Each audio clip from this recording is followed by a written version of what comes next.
ఒకసారి శ్రీజ దమ్ముని అన్యాయంగా హౌస్ నుంచి బయటికి పంపారనే వాదన ఉంది. ఇప్పుడు మళ్ళీ ఆమెను హౌస్ లోకి తీసుకుని వచ్చి భరణిని పర్మనెంట్ హౌస్ మేట్ గా అవకాశం కల్పిస్తూ శ్రీజని ఎలిమినేట్ చేయబోతున్నారు.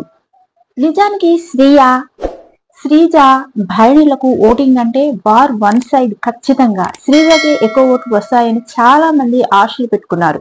కానీ వన్ సైడ్ అయింది. అది శ్రీజకి కాదు భరణికి అనేది ఓటింగ్ లోని ట్విస్ట్. దానికి చాలా కారణాలు ఉన్నాయి. ఎవరిని పర్మనెంట్ హౌస్ మేట్ గా ఉంచాలని కోరుకుంటున్నారనేది బిగ్ బాస్ ఓటింగ్ కూడా పెట్టారు. ఓటింగ్ అయితే పెట్టారు కానీ దానికి సరైన రెస్పాన్స్ లేదు. అది కూడా ఓటింగ్ ఒక్కరోజు మాత్రమే. శ్రీజ భరణిలకు ఓటింగ్ అంటే శ్రీజకి ఎక్కువ వస్తాయి. ఆమెను అన్యాయంగా ఎలిమినేట్ చేశారు కాబట్టి ఆమెకే ఓట్లు వస్తాయని అనుకున్నారంట.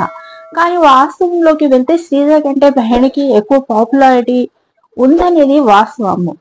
పోనీ ఆమె ఎలిమినేట్ అయిన తర్వాతి వారంలో ఇలాంటి పోల్ పెడితే కాస్తో కూస్తో ఓటింగ్ వచ్చేదేమో. కానీ ఆమె ఎలిమినేట్ అయ్యి 3 వారాలు అయింది కాబట్టి ఆమె ఆటని అంతా మర్చిపోయారు. పైగా భరణికి ఎంత కాదనుకున్న సీరియల్ ఫ్యాన్స్ ఓటింగ్ ఉంది. అదే ఈ వారంలో అతనికి కలిసి వచ్చింది. పైగా భరణి సరిగా ఆడకపోవడం వల్లనో లేదంటే ఏదైనా వెదవ పని చేస్తూ ఎలిమినేట్ కాలేదు. హెల్తీ బాండింగ్ పెట్టుకున్నాడనే కారణంతోనే ఎలిమినేట్ అయ్యారు.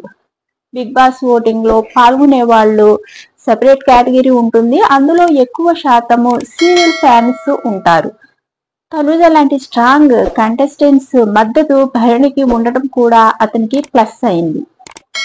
ఈ లెక్కలన్నీ పక్కన పెడితే ముఖ్యంగా బిగ్ బాస్ లెక్క వేరే ఉంటుంది. ఎవరినైతే హౌస్ లో ఉంచాలని అనుకుంటారో వాళ్ళనే ఉంచుతారు.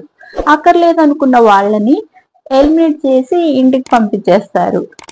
అప్పుడు శ్రీజని ఎలిమినేట్ చేయడానికి, మళ్ళీ తీసుకురావడానికి, ఇప్పుడు మళ్ళీ పంపించడానికి, భరణిని ఉంచడానికి ఆడియన్స్ లెక్కల కంటే కూడా బిగ్ బాస్ లెక్కలే ఆచరణలోకి వస్తాయి. కాబట్టి ఈ రోజు భరణి బిగ్ బాస్ హౌస్ లో ఉంటున్నారు.